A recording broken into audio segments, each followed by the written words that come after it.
प्रकार से एक महात्म्य स्पष्ट हुआ। सनत कुमारों ने कहा नारद जी से, एक तो महात्म्य आपके समक्ष स्पष्ट हो ही गया। अब मैं आपको एक कथानक सुनाता हूं।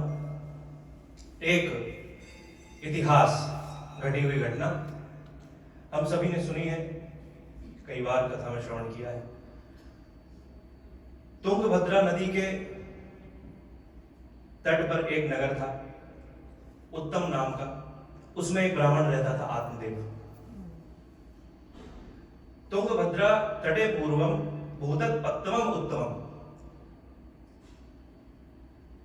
कथा हम सब ने सुनी ही है, लेकिन संतों ने इसका आध्यात्मिक अर्थ भी बताया है। तुंगभद्रा का अर्थ होता है श्रेष्ठ कल्याण, यानी मुक्ति। पत्तमम, पत्तमम का एक अर्थ होता है जो पतनशील है, और पत्तमम का एक अर्थ होता है नगर। पतनशील यानी यह देह। तो ऐसे तुंगभद्रा यानी मुक्ति रूपी उस सरिता के तट पर जो पतनशील देह रूपी वह नगर जो बसा हुआ था, उसमें जो ब्राह्मण रहता है उसका नाम है आत्मदेव। यानी यह शरीर मुक्ति के घाट पर बसा हुआ, इसमें जो रहता है वह आत्मदेव यानी हमारी आत्मा। बड़ा ज्ञानी था, पंडित था, श्रौत स्मार्त कर्मों में बहुत निपुण था, वेदों का ज्ञाता था, भिक्षाजीवी था, संपन्न था, किसी चीज की कोई कमी नहीं थी जीवन में। एक चीज थी जिसकी कमी उसको उसके जीवन में बहुत सताती रहती थी। उसके कोई पुत्र नहीं था, और पुत्र की कामना से संतप्त वह आत्मदेव बहुत प्रयास किए उसने, लेकिन उसे फिर भी पुत्र नहीं हुआ। उसकी पत्नी थी धुंधली। धुंधली कृपण थी, कलह प्रिया थी, लौकिक कार्यों में ही उसकी रति थी, भगवान के भजन में उसकी कोई रुचि थी नहीं। सौभाग्य स्थापिका थी, अपनी बात को जबरदस्ती मनवा लेने वाली। और ऐसी उस धुंधली से ये पुत्र की कामना करता हुआ आत्मदेव, तो जब एक बार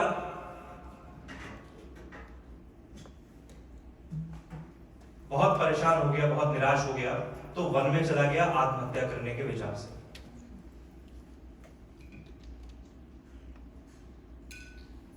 जब वन में आत्महत्या करने को हुआ तो वहां पर एक संत मिल गए उसे, और तब संत ने रोका उसे, कहा कि भाई ये क्या करने जा रहे हो। उसने कहा नहीं महाराज, बस अब हमको मरने दो। संत ने कहा अरे भाई रुको, दो क्षण ठहरो तो सही, कुछ बात तो बताओ, क्या नाम है तुम्हारा। तो बताया महाराज मेरा नाम आत्मदेव। उन्होंने कहा नाम तुम्हारा आत्मदेव और करने आया हुआ आत्महत्या, क्या बात है। तो बताया उसने महाराज मेरे कोई पुत्र नहीं है, और पुत्र के बिना जीवन शून्य है।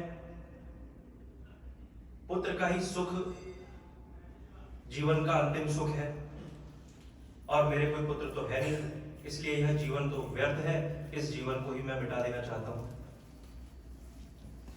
तो संत ने कहा उसको, देखो ब्राह्मण, मैंने तुम्हारे मस्तक की रेखाओं को पढ़ लिया है। तुम्हारे इस जीवन में तो क्या, 7 जीवन में भी आने वाले पुत्र का कोई सुख नहीं है। इसलिए मुंचा ज्ञान प्रजा रूपम वरिष्ठा कर्मणो गति विवेकम तुम समासाध्य त्यज संसार वासनम। इस प्रजा की इच्छा रूपी अज्ञान को त्यागो, विवेक से विचार करके देखो, संन्यास में ही परम सुख है। आत्मदेव ने कहा महाराज इस विवेक से मेरा कुछ नहीं होने वाला। विवेकम तुम समासाध्य, विवेकेन भवेक्तिम में पुत्रम देहि बलादपि।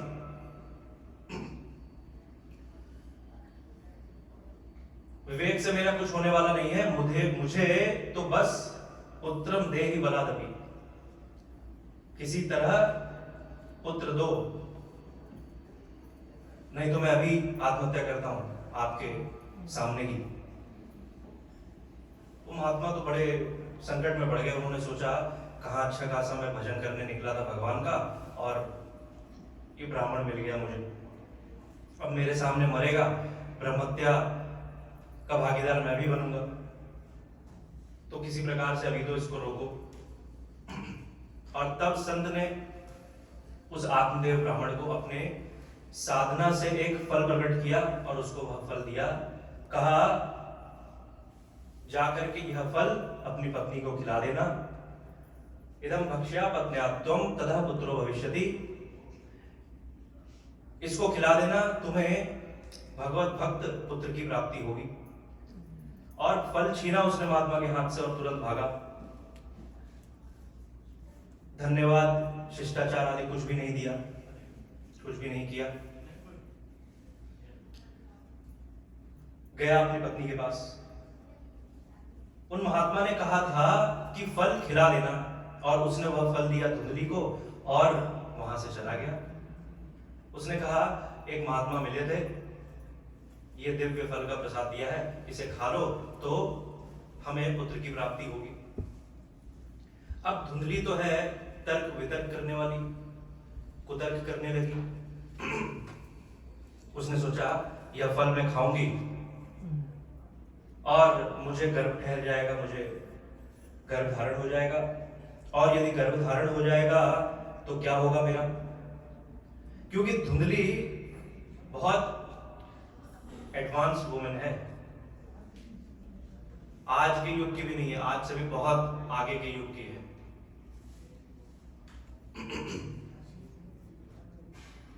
धुंधली की क्या मान्यता है, क्या आदर्श है उसके जीवन का? लालने पालने दुखम प्रसूता याश वर्तते, बंध्या व विधवा नारी सुखनी चेत में मती।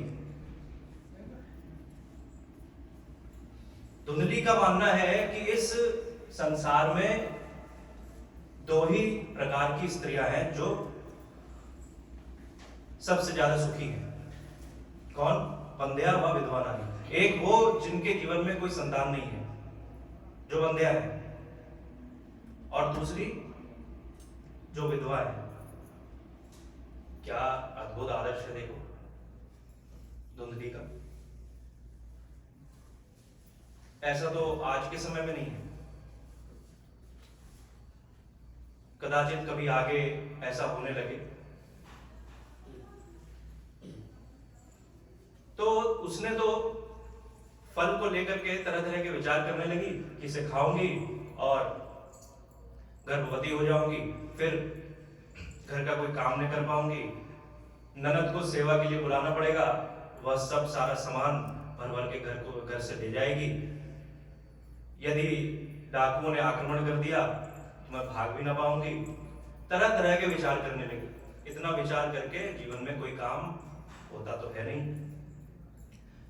तब वहां से उसकी बहन आई और उसकी बहन ने कहा कि सोच में पड़ी हुई हो, क्या बात है? तो उसने कहा तुम्हारे बहनों ये फल दे करके गए हैं, उन्होंने कहा ये फल खा लो, इससे तुम्हें पुत्र होगा। तो उसने कहा तो खा लो, तुम्हारे जीवन में कोई पुत्र है नहीं। तो उसने कहा नहीं, हमको कोई पुत्र नहीं चाहिए, मैं ऐसे ही ठीक हूं।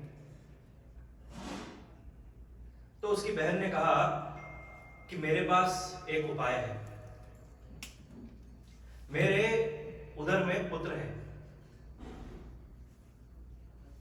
जब इस पुत्र का जन्म होगा तब मैं यह पुत्र ला करके तुम्हें दे दूंगी, तुम बदले में हमें धन दे देना। क्योंकि देखो हमारे घर में खाने वाले तो बहुत हैं, लेकिन खाने के लिए कुछ नहीं है। तुम्हारे पास खाने के लिए बहुत कुछ है, खाने वाला कोई नहीं है। दो प्रकार के लोग हैं इस समाज में। एक वर्ग ऐसा है जिसे चिंता है कि भूख लगे तो क्या करें,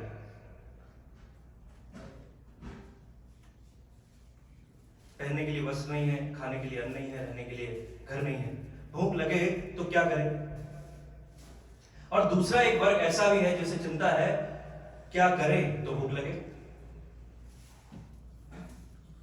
बड़े बड़े घरों में रहते हैं, बहुत कुछ खाने को है लेकिन भूख है नहीं, क्या करें तो भूख लगे। डॉक्टर के पास जाते हैं, कहते हैं कि भूख लगती नहीं, तब डॉक्टर एक गोली देते हैं, गोली खाते हैं तो भूख लगती है, तब कुछ खाते हैं, फिर उसके बाद एक गोली और खाते हैं। ये किस लिए? ये पचाने के लिए। गोली खाते हैं तो भूख लगती है, गोली खाते हैं तो बचता है, गोली ही से कभी जीते हैं, गोली से ही मर जाते हैं कभी कभी। तो ऐसा अपराकृत कृत्रिम जीवन हो गया है हमारा। तो उसकी बहन ने उसको ये उपाय दिया, कहा कि ये फल तुम गाय को खिला दो और मैं यह पुत्र अपना ला करके तुम्हें दे दूंगी, तुम मुझे धन दे देना। तो वह फल तो खिला दिया गाय को, और ऐसा अभिनय किया उसने, धुंधली ने, पूरे अपने पेट पे कपड़ा बांध करके पूरा ऐसा नाटक किया जैसे गर्भ धारण हो गया उसे। और तब वही हुआ, यथा समय उसकी बहन ने ला करके उसे वह पुत्र दे दिया, उसने धन दे करके उसे खुश कर दिया। आत्मदेव ब्राह्मण बेचारा ठगा गया अपनी पत्नी के द्वारा। जो फल गाय को खिला दिया था, तो गाय ने भी एक बहुत सुंदर पुत्र को जन्म दिया। मनुष्याकृति था वह पुत्र, लेकिन उसके कान जो थे वो गौ के समान थे, गाय के समान थे। धीरे धीरे दोनों बड़े हुए, उनका नामकरण हुआ। धुंधली ने अपने पुत्र का नाम रखवाया धुंधकारी। उसमें भी आत्मदेव से बहुत उसकी बहस हुई, बहुत लड़ाई झगड़ा हुआ कि मेरा पुत्र है, नाम तो मेरे ऊपर ही होगा। तो नाम रखा गया धुंधकारी। और जो गाय से पुत्र का जन्म हुआ था, उनका नामकरण हुआ गोकर्ण। गोकर्ण का एक अर्थ होता है गाय के समान कान वाला, और एक अर्थ होता है कान से सुना हुआ ज्ञान। गौ का अर्थ होता है ज्ञान, कर्ण का अर्थ होता है कान, यानी कानों से सुना हुआ जो ज्ञान है, श्रवण समृद्ध जो ज्ञान है, वह गोकर्ण है।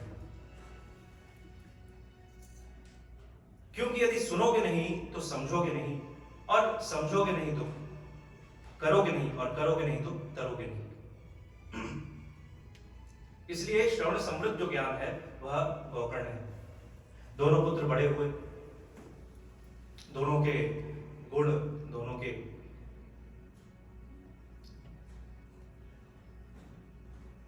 दोनों के गुण प्रकट होने लगे धीरे धीरे। गोकर्ण महाराज ज्ञानी है, पंडित है, धुंधकारी दुष्ट है, दुराचारी है। खेल खेल में ही बच्चों को कुएं में ढकेल देता,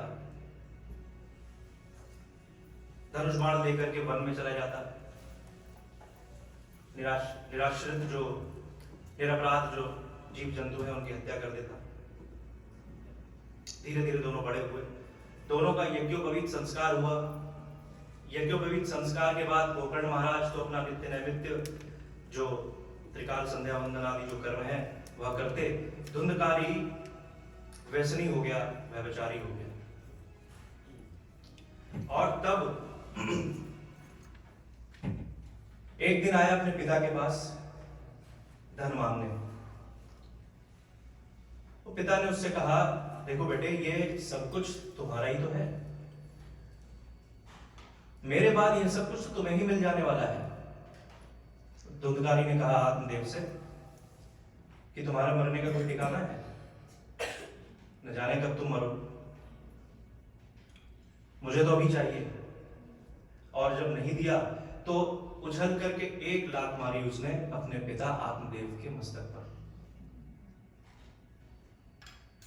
आत्मदेव जैसे ही गिरने को हुए, गोकर्ण महाराज वहां से जा रहे थे, उन्होंने संभाल लिया अपने पिता आत्मदेव को। संत ने जो बात कही थी वो आज समझ में आई। जब लात पड़ी तो बात समझ में आई। शायद तभी से लोग कहने लगे कि लातों के भूत बातों से नहीं मानते। तो लात पड़ी तो बात समझ में आई। जीवन में सत्य का अनुभव हुआ। गोकर्ण से कहा आत्मदेव ने, पुत्र धुंधकारी ने मुझे लात मारी। गोकर्ण जी ने कहा आत्मदेव को, पिताजी लात नहीं मारी, बात बन गई। गोकर्ण जी ने जो उपदेश दिया उसको गोकर्ण गीता के नाम से जानते हैं। गोकर्ण जी ने कहा आत्मदेव को, पिताजी देहे अस्थिमान सरुधिरे अभिमतिम त्यजत्वं जाया सुतादिषु ममता सदा विमुञ्च। यह देह, इसमें जो अपनी आसक्ति है उसे छोड़ो। कौन किसका पुत्र, कौन किसका पिता, ये सब शरीर के जितने भी संबंध हैं, इन सबको छोड़ो, अपनी ममता के बंधन को काटो।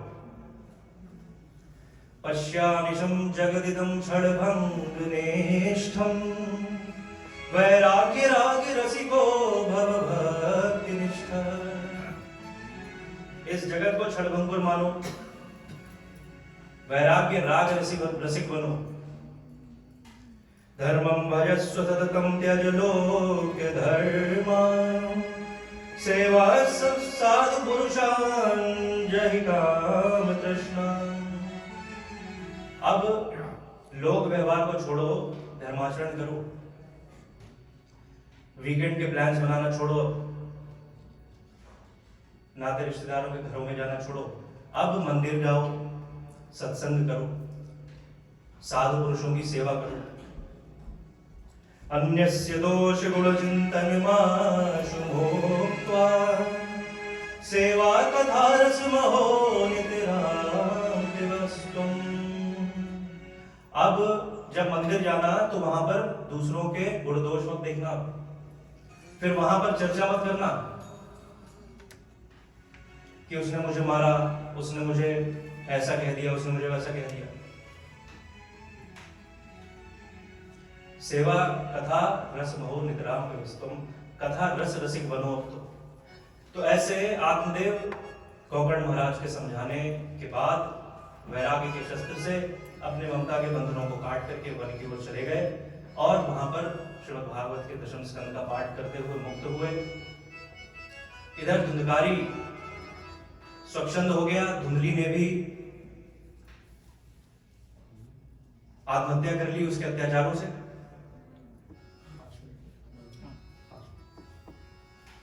इधर धुंधली ने भी आत्महत्या कर ली। अब पूरी तरह से स्वतंत्र हो गया, स्वच्छंद हो गया।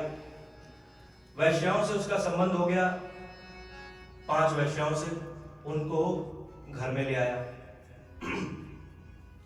ये जो 5 वैश्याएं हैं ये पंच विषय हैं, शब्द, रस, रूप, गंध और स्पर्श। जो अविवेक पूर्ण होकर के भोग रहा है इन 5 विषयों को, वही व्यभिचारी। शब्द हो लेकिन श्री भगवान की कथा का, रस हो श्री भगवान को अर्पित किए हुए नैवेद्य का, रूप हो श्री ठाकुर जी का, गंध हो श्री भगवान को समर्पित किए हुए तुलसी दल का, तब तो भक्ति है, अन्यथा व्यसन है।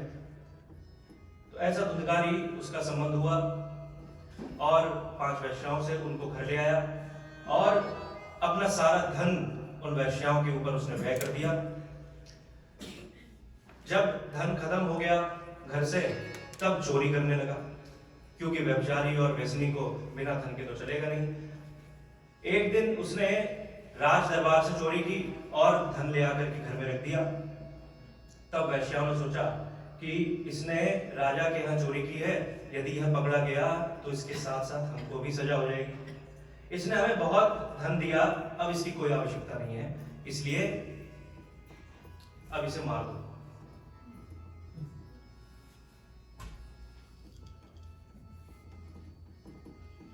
भोग नहीं भोगे जाते, भोगने वाला ही भोग लिया जाता है। भोगेन भुक्त्वा वयमेव भुक्ता।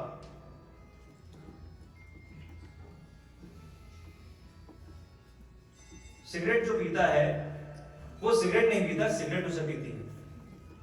शराब पीने वाला व्यक्ति शराब नहीं पीता, शराब उसको पी लेती है। भोग भोगते हुए यह व्यक्ति स्वयं ही भोगा जाता है। तो ऐसे धुंधकारी को उन्होंने पकड़ा रात को और जलते हुए अंगारे उसके मुंह में डाल करके उसको मार दिया।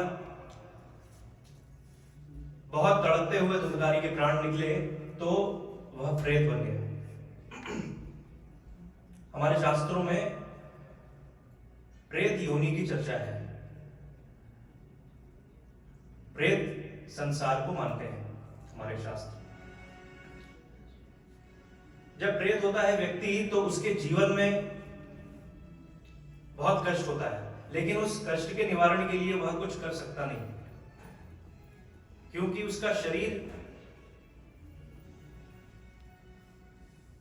ऐसा होता नहीं है कि शरीर मिट जाए, मृत्यु उसकी हो नहीं सकती। क्योंकि यदि कष्ट जीवन में बहुत अधिक हो जाता है तो मृत्यु हो जाती है, मुक्ति मिल जाती है कष्टों से। तो मृत्यु तो संभव है नहीं, लेकिन कष्ट है जीवन में। प्यास लगेगी लेकिन पानी नहीं है, शरीर नहीं है तो पानी कहां से ग्रहण किया जाएगा। पीड़ा होगी लेकिन उस पीड़ा के लिए कुछ कर नहीं सकते। तो ऐसे प्रेतों का जीवन होता है। तो भयंकर प्रेत बना। एक दिन गोकर्ण महाराज जो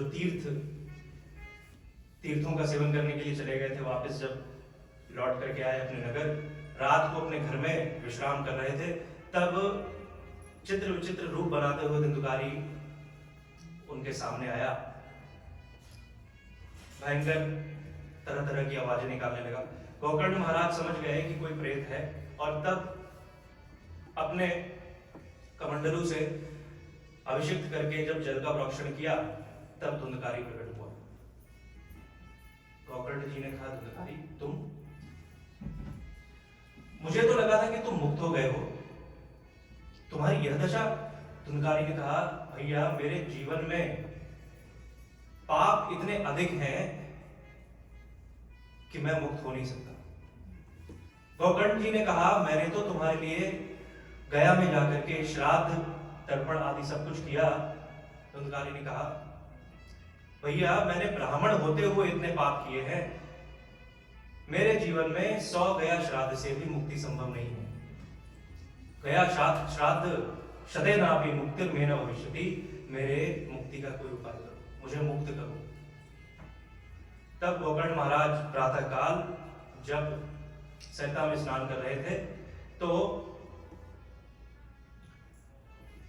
सूर्य भगवान से ही, सूर्य नारायण से गोकर्ण महाराज ने पूछा कि यदि गया श्राद्ध से भी किसी की मुक्ति संभव नहीं है तो उसकी मुक्ति कैसे हो। तो सूर्य भगवान ने कहा कि श्रीमद् भागवत कथा श्रवण से मुक्ति संभव है। और तब गोकर्ण जी ने सोचा कि मैं अब श्रवण करने के लिए किसको ढूंढूं, मैं ही कथा सुनाऊंगा और गांव वाले सभी लोग कथा सुनेंगे। और तब उस उत्तम नगर में एक कथा का आयोजन हुआ। गोकर्ण जी ने कथा श्रवण कराई, सभी गांव वालों ने कथा सुनी। धुंधकारी भी वहां आया। महात्म्य को पढ़ते हुए ऐसा सुनने में आता है कि वहां पर एक बांस का कोई वन रहा होगा। तो सप्त ग्रंथि का एक बांस था 7 गांठों वाला, उसमें आकर के वह प्रेत जो धुंधकारी था उसमें प्रविष्ट हो गया, उसमें जाकर के बैठ गया। क्योंकि जब वायु का वेग आता तब एक स्थान पर वो ठहर सकता नहीं था, क्योंकि धूम्र शरीर था, धुएं के जैसा शरीर था, तो वायु से उसका शरीर स्थिर हो नहीं पाता। तो उस बांस के अंदर स्थिर हुआ, उस बांस के अंदर बैठा। पहला दिन हुआ कथा का, एक भयंकर विस्फोट हुआ।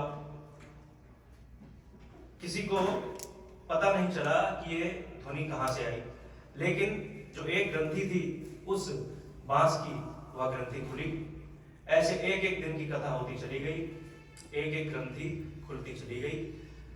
अंतिम दिवस 7वें दिन जब श्रीमद् भागवत कथा का विश्राम हुआ तो अंतिम ग्रंथि भी खुल गई उस बांस की, और साक्षात श्री भगवान के जैसा ही शरीर प्राप्त हुआ धुंधकारी को, और धुंधकारी प्रकट हुआ वहां कथा प्रांगण में। सबको बड़ा आश्चर्य हुआ। एक दिव्य विमान आया आकाश से धुंधकारी को लेने के लिए।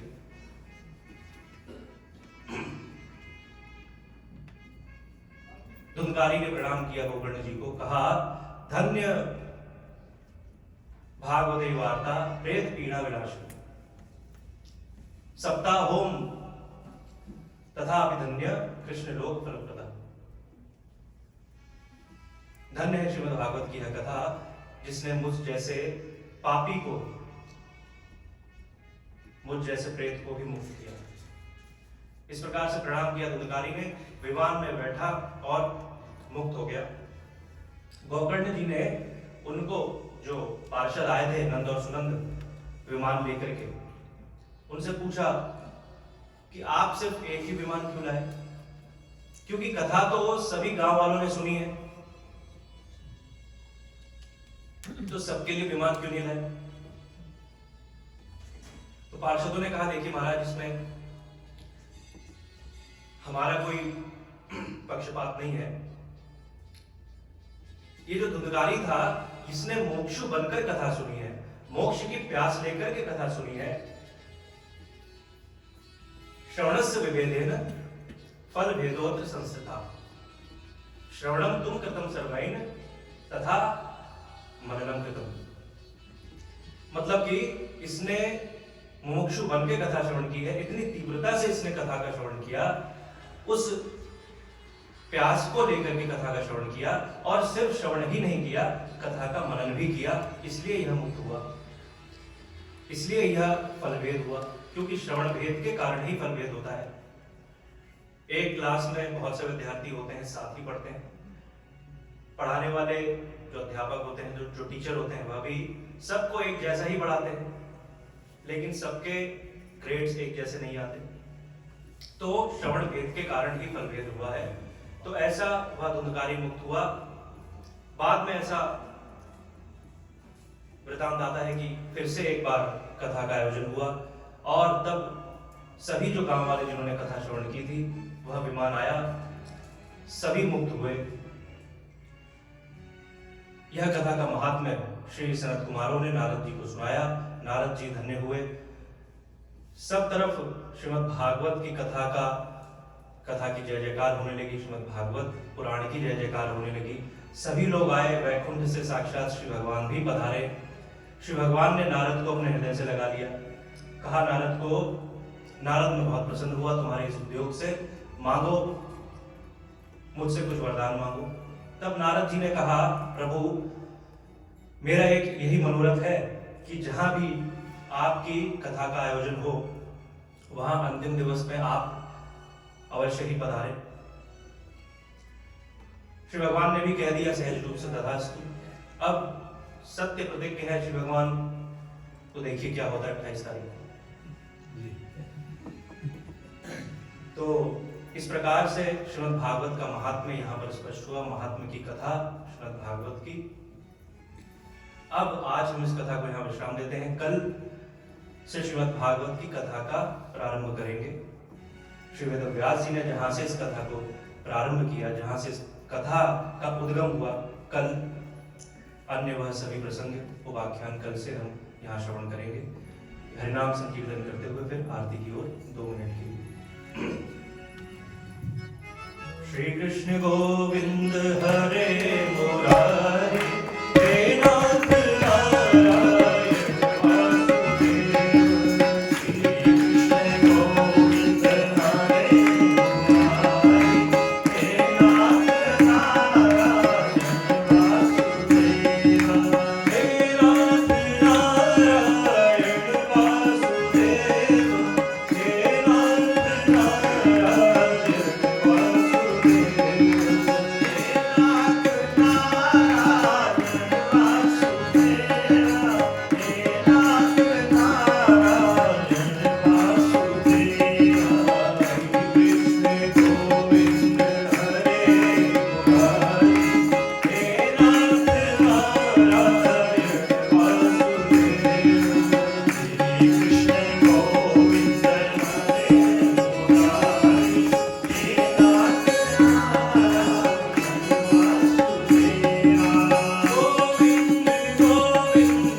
शाम